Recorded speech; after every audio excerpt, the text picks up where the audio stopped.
नमस्कार भावांनो बहिणींनो. नमस्कार म्हणताना हसू या लागले सगळे म्हणे काहून नाराज आहे म्हणे, असा का खुश काहून नाही, आज कशाचा कटाळा आलाय. छकू दिदीचं चाललं होतं, मम्मी तू उल्हास करून हेडोच काढत नाही, असं नाही तसं नाही, तू मेकअप पण कधी करत नाही, असं तसं चालू होतं छकू दिदीचं. कधी साड्या घालाव, कधी ड्रेस घालाव, मम्मी आल्लं काढलं, आणि तू काहून काल नाराज होती असं तसं. म्हणलं नाही, नाराज गिराज काहीच नव्हते म्हणलं छकू बाळा. तर छकूचं चाललं होतं मम्मी खुश राज आहे ना, असं तसं चाललं होतं. तुला मावशाच्या कमेंट आल्या म्हणे कशाचा कटाळा आलाय ताई. तर मग लय मला छकूचं चाललं होतं म्हणे मम्मी काहून छकू तुला वाटलं मी नाराज होते म्हणून. काल मी नाराज गिराज काहीच नव्हती. का बरं तर छकू दिदीचं चाललं होतं दररोजच्या सारखा व्हिडिओच नव्हता तर खुश मम्मी. मग म्हणलं तसं काय नाही म्हणलं छकू बाळा, नाही म्हणे दररोजच्या सारखा छेडोच नव्हता, असं तसं तसं. आता छकू दिदीचा भाऊ येईन आता शाळेतून.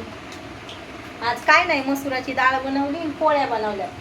तर आज दाजी म्हणे, आज म्हणे जर भाजीपाला बनवला, रात्री अख्खाल्या वांग्याची भाजी बनवली म्हणे, तर एक दिवस डाळ बनवायची म्हणे एक टाईम. असं चालू होतं त्याचं. पावसाळ्याचा भाजीपाला कसा लागतोय का ना, सुरतचा भाजीपाला खरंच गोड गोड लागतोय, आहे का नाही. आणि असं आभाळ आलंय, लय आभाळ आले आज, लगे जीवाच्या वरी आभाळ येले. आज कपडे पण लय धुयांनी गेले, आणि शिटीनं ना जागा राहत ना काही शिल्लक कपडे वाळू घालायला, आहे ना ग दीदी. असं होऊन जाते.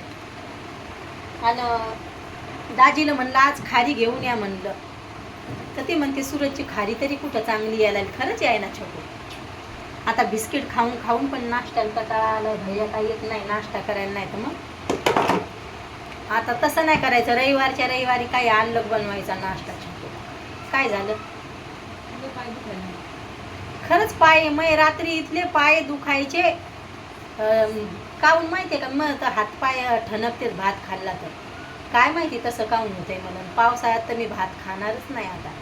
पावसाळ्यात तर लगे हातपाय ठणकते, डोकं हे ते नकोच त्या भाताला. छकू दिदी तर खिचडी काहीच खात नाही, आहे ना ग दीदी. काहून ग खाऊ नाही वाटत.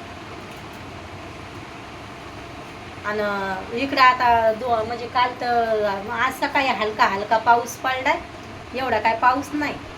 आणि गावाकडं तर पेरण्या पण लय लांब गेलेत आता ह्या वर्षी, म्हणजे पाऊसच नाही झाला.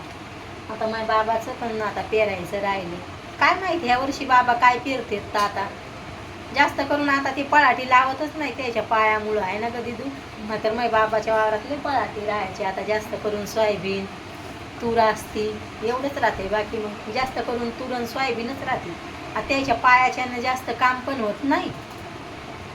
कापसाचं कसं आहे मग ते लय सरकीचं हे राहते, नाही तर मस्त राहायचं सरकीचं. उन्हाळाभर पैसा येत राहतोय कापसाचा याचा, मस्त होतं. पण आता त्याला होत नाही, त्या पाय मोडेला असल्यामुळे ते घोट्यातून ऑपरेशन होईल. नाही तर पहिलं लय माल घ्यायचे ते, तरी त्याच्या मानाने घेतच राहते शेती. आता मग म्हणे आता ह्या वर्षी काय माहीत काय करते बाबा.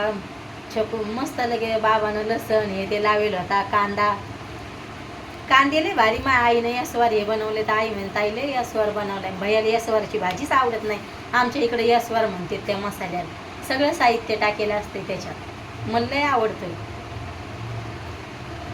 असं यसवाराची भाजी लय भारी होती. काय वांगे गिंगे बनवायचे असले तर भारी होऊन जाती भाजी. तर भैयाला नाही आवडत. दाजीला माहिती ह्या वैसूला लय आवडते. त्या दिवाळीच्या टायमाला गेलं म्हणजे मी ह्या वर्षी बनवूनच आणणार आहे.